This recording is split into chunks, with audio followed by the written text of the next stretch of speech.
Hello' everyone, দিয়া Assamese recipe চেনেলটোলৈ আপোনালোকক আকৌ এবাৰ আদৰণি জনাইছোঁ। আজি মই দালি পিটিকা ৰেচিপি এটা লৈ আহিছোঁ।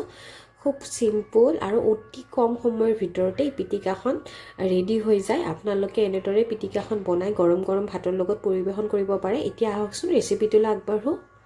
এইখিনি মই দালি লৈছোঁ। দালিখিনি মই হাফ কাপ লৈছিলোঁ। এইখিনি মই তিয়াই থৈ দিছোঁ প্ৰায় 1 ঘণ্টামানৰ কাৰণে। কটন ৰুমাল লৈছোঁ। ইয়াৰ সলনি আপোনালোকে কটনৰ যিকোনো কাপোৰে ব্যৱহাৰ কৰিব পাৰে। মই ৰুমালখন লৈছোঁ। এতিয়া ইয়াতে মই দালিখিনি এনেদৰে বঢ়িয়াকৈ দি দিম। বিৰাটেই চিম্পুল আৰু অতি সহজতে হোৱা পিটিকা হয় এখন। এতিয়া ইয়াতে আমি এই ৰুমালখনৰ পৰা পানীখিনি টুকি ল'লোঁ। এতিয়া এইখিনিত বঢ়িয়াকৈ এটা গাঁঠি মাৰি দিম। টানকৈ অকণমান গাঁঠিটো মাৰিব লাগিব। পানীখিনি টুকি দিছোঁ, দিলেও কোনো কথা নাই। এতিয়া এইটো মই ভাতৰ ওপৰত দি দিম।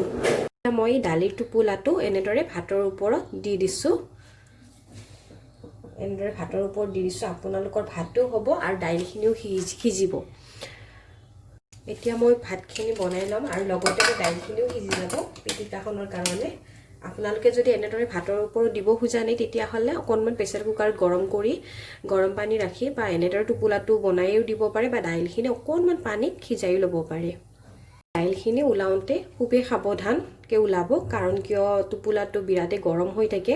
সেই গতিকে ভাতখিনি অকণমান ঠাণ্ডা কৰি লোৱাৰ পিছত লাহেকৈ আপোনালোকে ওলাই ল'ব টোপোলাটো। হওক, পিটিকা বনাবলৈ আৰম্ভ কৰোঁ। এইখিনি যিখিনি দালিখিনি আমি বইল কৰি লৈছিলোঁ সেইখিনি, আৰু আমাক লাগিব এটা পিঁয়াজ। মই এনেদৰে সৰু সৰুকৈ কাটি লৈছোঁ। এডোখৰ নেমু টেঙা, এটা জলকীয়া আৰু নিমখ আৰু তেল। দাইলখিনি লৈ লৈছোঁ আৰু ইয়াতে পিঁয়াজখিনি দি দিছোঁ আৰু লগতে দিছোঁ জলকীয়াটো আৰু নিমখটো সোৱাদ অনুসৰি দি দিছোঁ আৰু লগতে দিছোঁ অকণমান তেল, সৰিয়হৰ তেল, কেঁচা তেল। এইখিনি এতিয়া পিটিকা কৰিম। ইয়াতে আপোনালোকে এই পিটিকাটোত আপোনালোকে যদি বিচাৰে গাজ টেঙাৰ সৈতে গাজ টেঙা অকণমান দি কেনে এনেদৰে খাব পাৰে, বা নেমু চেপিও খাব পাৰে, বা এনেই চিম্পুলকৈ এনেদৰে পিটিকি কেনে খাব পাৰে। এয়া এনে পিটিকি লৈছোঁ। এতিয়া মই দি দিছোঁ অকণমান নেমু চেপি দি দিছোঁ শেষত।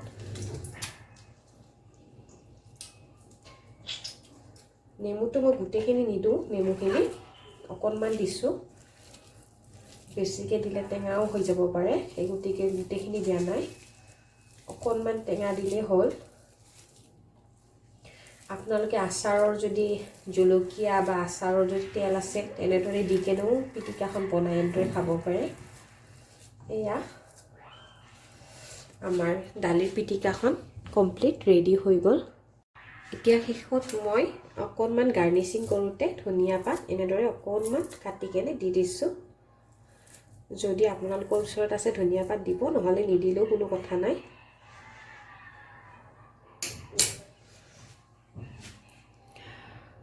এতিয়া পিটিকাখন খাবলৈ কমপ্লিট ৰেডি হৈ গ'ল।